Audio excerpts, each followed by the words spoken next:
Hello everyone, this is BEVAE 181 Ability Enhancement Compulsory Course on Environmental Studies. Block 1 An Introduction to Environment and Environmental Studies. Unit 1 Our Environment. Let's begin with introduction. Earth is the only planet known for supporting life. And despite the vastness of Earth, life exists only in a narrow zone of the Earth called biosphere. And sun is the only source of energy which enables continuous interaction among various life forms. In broad terms, environment includes everything external to an organism that affects it, including physical as well as living factors. The action and interaction of the physical and living factors makes a system of relationship known as ecosystem. Now, this unit will focus on how we as living beings interact with each other and with other living and non-living components of the ecosystem. The concept of sustainable development came into existence that explains symbiotic relationship between human beings and environment. For centuries, humans have considered the earth and environment as virtually unlimited resources, but subtle and gradual changes have altered our environment in many different ways.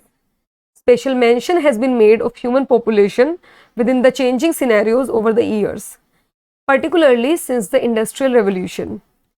This unit will give you a better understanding of the environment and its various components. This unit will further explain the multidisciplinary nature and scope of environmental studies. Let's begin with the concept of environment. Each and every living organism has a specific surrounding or medium with which it continuously interacts, derives its sustenance, and to which it is fully adapted. This surrounding is the natural environment. The word natural environment brings to mind broad aspects of landscape such as soil, water, desert, or mountains, which can be more exactly described in terms of physical or abiotic influences, such as differences in moisture, temperature, texture of soil, and air quality. It also includes the biological or biotic influences in the form of microorganisms and animals. Thus, environment is defined as the sum total of living and non-living components, influences, and events surrounding an organism. Environment is derived from French word environ, which means to encircle or surround, while ment means auctioning. So in nutshell, environment is the interaction between organism and the nature. But we are going to discuss only about natural environment, which is the air, water, land, plants, animals, and other organisms. Any individual in nature interacts with its environment, influences it, and in turn is influenced by it. Thus, the environment is the sum total of air, water, and land interrelationship among themselves and also with the human beings, plants, animals, and other organisms. The most significant attribute of the effect of environment on life of an organism is the interaction of environmental elements. These biotic and abiotic factors are dynamic in nature and interact with each other in every moment of life. No organism can live alone without interacting with other organisms, so each organism has other organisms as a part of its environment. You must be aware that all animals are directly or indirectly dependent upon plants, basically the green plants that manufacture their own food. Plants also depend on animals for a few things such as pollination of flowers and dispersal of fruits and seeds. Till now, you might have realized that the environment is not static. The biotic and abiotic factors are in a flux and keep changing continuously. So, the organisms can tolerate changes in environment within a certain range called the range of tolerance for that particular organism. Now, let's see an example. The environment of carp fish in the pond.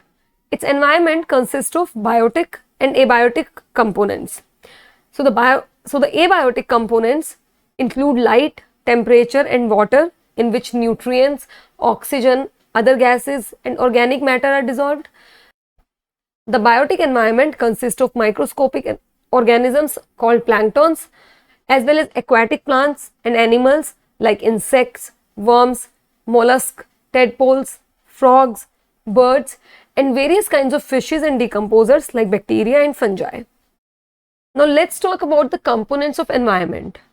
Broadly, the environment comprises of abiotic, which is the non-living, and biotic, which is the living components. Abiotic components include light, precipitation, humidity and water, temperature, atmospheric gases, seasonal changes and topography. On the other hand, biotic components are plants, animals, humans, parasites, microorganisms and decomposers. The physical components set the condition for the survival of the biotic components, which in turn take care of the maintenance of the environment. For example, green plants obtain essential resources from the physical realm like water and minerals from the soil, carbon dioxide from the atmosphere, and light energy from the sun, and manufacture their food. Animals depend on plants and other animals for their source of food.